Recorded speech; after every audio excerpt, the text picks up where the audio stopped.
Comment rester émotionnellement dominant sans forcer? Ouais les gars, aujourd'hui on va parler d'un truc que les vrais hommes puissants maîtrisent sans parler fort.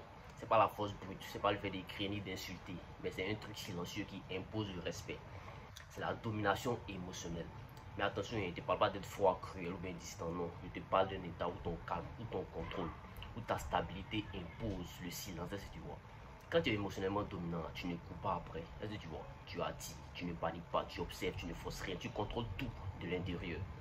Et si c'est le King, je vais te montrer comment rester émotionnellement dominant sans crier, sans supplier, sans jouer un rôle, en restant toi-même. La première chose, c'est que tu dois rester maître de ton rythme. Est-ce que tu vois? L'homme qui est émotionnellement dominant, il n'accélère pas les choses pour plaire, il avance à son propre rythme, mollo mollo, un peu, si tu vois. Quand tu es toujours disponible, écoute très bien, tu es toujours en train d'envoyer les messages en premier. Quand tu es toujours prêt à changer de programme pour la petite là, c'est pas comme si tu es gentil, hein. Elle te voit comme un faible, en quelqu'un qui est faible. C'est pas comme si tu... C'est comme si tu dépends d'elle au fait. Frérot, un roi là, il ne se précipite pas. Il n'est pas pressé, il prend son temps, il planifie, il choisit, puis il filtre. Si elle veut te voir là, tu regardes ton emploi du temps. Si tu vois qu'elle t'envoie un long message, il faut prendre le temps de répondre calmement. Si elle t'ignore, tu ne coupes pas derrière, tu continues ta route. Est-ce que tu vois?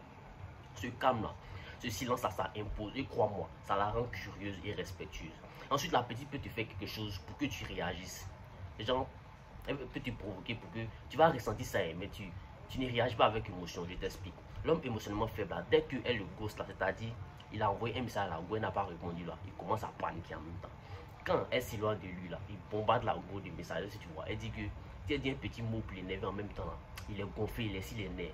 Mais le gars émotionnellement dominant, lui là, il répond avec intelligence, si tu vois. Tu peux être blessé, oui, c'est tout à fait normal, mais tu n'exposes pas ça en fait, tu ne perds pas ton pouvoir en faisant ça. Tu n'essaies pas de prouver, tu restes ancré, fort, présent. Et dans ce cas-là, tu envoies des messages silencieux. Et on te dit ce que tu es en train de me dire. Mais je ne vais pas perdre mon énergie pour toi. Et c'est cette posture-là, mon frère. Ça parle plus fort que n'importe quel mot. Est-ce que tu vois?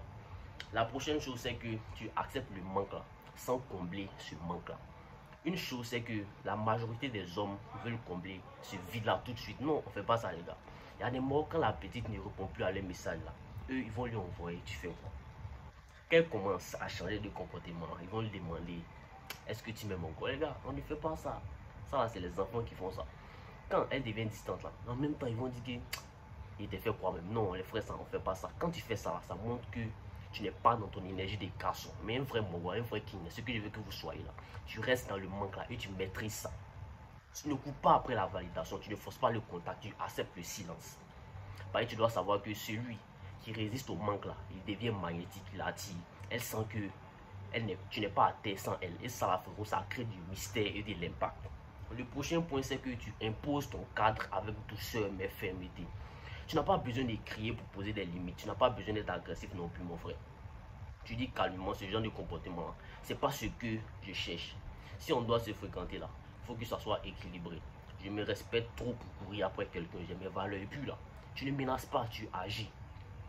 Elle recommence les bêtises que tu dis pas faire. Simplement, tu t'éloignes d'elle, tu ne forces pas. Elle te teste encore. Tu dis tu fais plus avec moi ou je m'en vais. Et là, elle comprend que tu n'es pas son chiot. Tu n'es pas là toujours à ses pieds. Tu n'es pas là pour supplier quelqu'un ici, mon frère. Frérot, être émotionnellement dominant, c'est pas écraser les autres. C'est ne pas se laisser écraser. C'est avoir une paix intérieure que personne ne peut manipuler. C'est choisir tes réponses au lieu de subir tes réactions. C'est être si stable que même dans le chaos là, tu restes royal. Donc souviens-toi, frérot.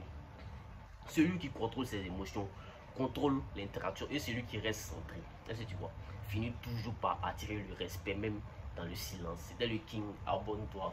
Si tu veux plus de vérité brute comme celle-ci là, et retiens une chose, le vrai pouvoir là, c'est pas de dominer les autres, c'est de ne jamais être dominé par soi-même. Si tu aimes ce que je fais, n'oublie pas de liker la vidéo, de t'abonner et de partager.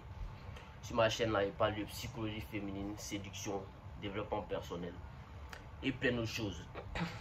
Maintenant aussi, si tu as du mal à comprendre les femmes, j'ai créé 2 livres pour toi. Lien dans la description. Le premier, c'est le code secret de la psychologie féminine. Et le deuxième livre, ce sont les 33 lois que les femmes ne veulent pas que tu connaisses. Tu as appris ces 2 livres à mon frère. Tu seras très rodé en matière de femmes. Voilà. N'oublie pas de liker, partager, de t'abonner. Big up à toi. Maintenant aussi, à mon TikTok qui est là, tu peux aller me suivre là-bas. Le même nom qui est ici, là, tu tapes là-bas, tu vas voir. Big up à toi.